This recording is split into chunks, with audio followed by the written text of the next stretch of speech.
Fala galera, Léo Veloso, para mais um vídeo falando sobre o Botafogo e o empate contra o Vasco por 1-1 pelas quartas de final da Copa do Brasil. E a verdade é uma só: o Botafogo fez o Vasco parecer ser um time bom. Péssima atuação do Botafogo, péssima partida do Ancelotti e atuações individuais muito abaixo do que a gente esperava, do que a gente espera. Então é isso aí, galera. Vamos lá. Não se esqueçam de se inscrever no canal, dar aquele like, ativa o sininho, comentem. É muito importante para a gente essa participação de vocês. E vamos que vamos falar desse jogo aí, né? Na escalação inicial, a gente pode ver aí que o Ancelotti colocou dois atacantes, Cris Ramos e o Arthur Cabral. Só que o meio de campo, a gente ficou, meio de campo, para ter dois atacantes, tem que ter um meio armador, alguém que abasteça, né, o ataque com boas bolas, com boas jogadas. Ele escalou Montoro e Arthur. Arthur. Sério, Arthur não dá. Enfim, como é que ficou o time? Nos primeiros minutos de jogo, os primeiros 10 minutos, deu certo. Nos primeiros 15 minutos, deu certo. O Botafogo atacou ali com os dois atacantes, o Cris Ramos mais puxando a marcação para o Arthur Cabral participar mais do jogo. E num cruzamento perfeito do Alex Telles, uma cabeçada perfeita do Arthur Cabral, o Botafogo abriu o placar, né, contra o Vasco. E naquele momento o Botafogo estava até melhor que o Vasco. Mas depois do gol, o Botafogo parou de jogar. Isso porque o meio de campo do Botafogo tinha um verdadeiro buraco. Porque a gente tinha Danilo e Marlon Freitas não se entendendo ali no meio de campo. E Montoro e Arthur enfiados na ponta. Então não tinha ninguém ali entre os volantes e os atacantes, Cris Ramos e Arthur Cabral, para armar o jogo. Ficou um buraco, onde o Vasco dominou completamente.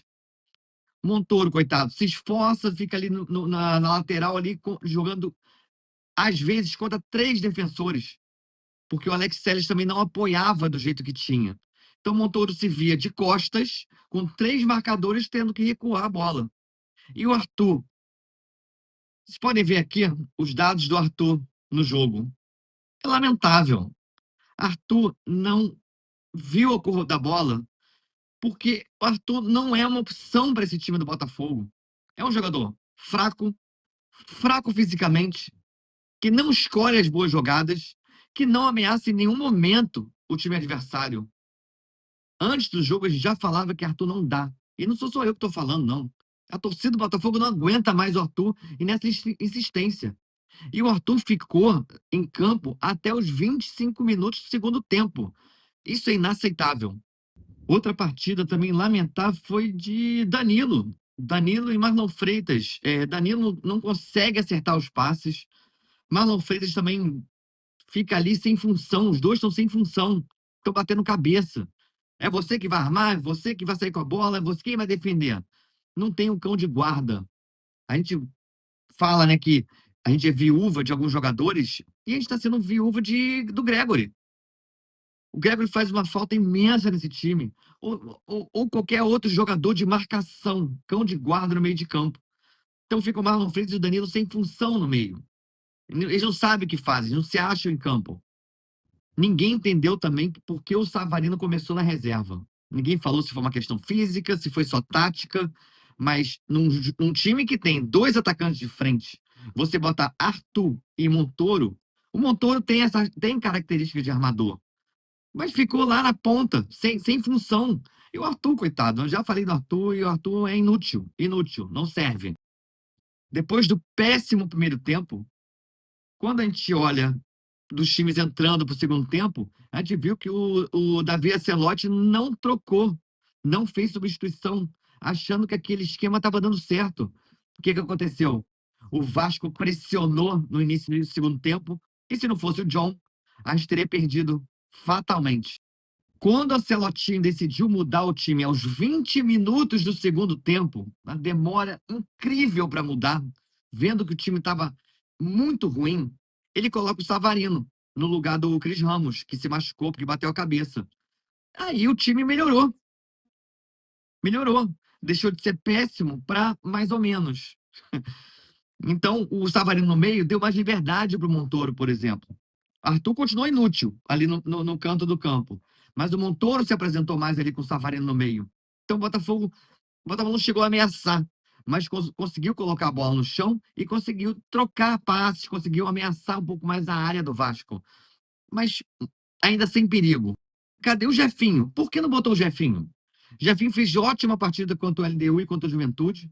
Todo mundo esperava o Jefinho para entrar. Ele não colocou. Ele optou pelo Matheus Martins, de novo, inoperante também, não foi nada efetivo. Com essa inoperância do Botafogo, o Vasco cresceu. O Vasco, um time ruim, limitado, cresceu e foi melhor que o Botafogo. Me arrisco dizer que mereceu a vitória, sim. Mas o Botafogo saiu com empate.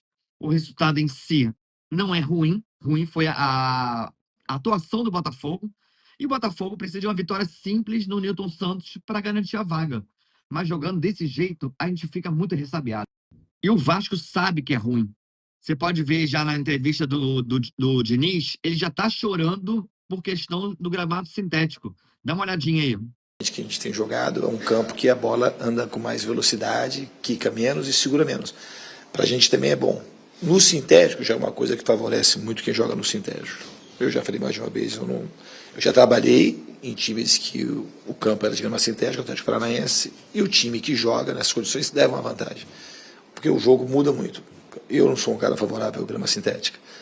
Um país que gasta milhões, o Campeonato Rio como o nosso, acho que os campos todos deviam ser de grama natural, se devia ser padronizado. Eu acho que muda muito o que é o jogo, para quem joga direto num campo de grama sintética.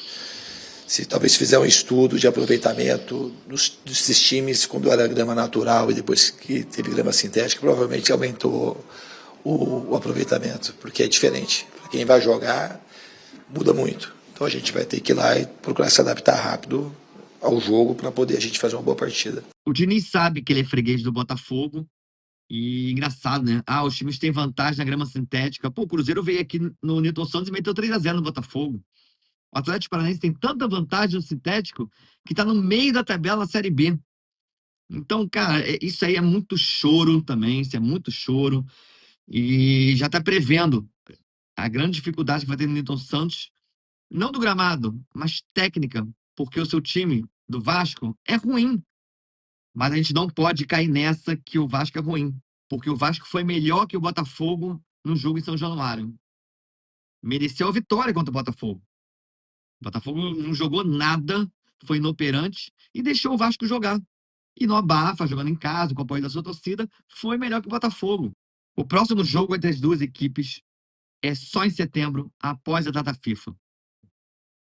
Esperamos ter o Cuiabano de volta, que faz muita falta esse time. A gente vê o Alex Telles está esgotado porque não tem um substituto. Então a gente precisa do Cuiabano. A gente precisa do time entrosado, com padrão de jogo. O Botafogo não tem padrão de jogo. Então vamos ver se a gente consegue treinar para o jogo de volta ser um jogo bom para o Botafogo e que vença e passe para as semifinais da Copa do Brasil. Taça que o Botafogo precisa ganhar. O Botafogo é o único time que não tem Copa do Brasil. A gente precisa dessa taça para salvar o ano. Então é isso, galera. Deixa seu like, inscreva-se no canal, ative o sininho, dá aquela força pra gente e saudações alvinegras.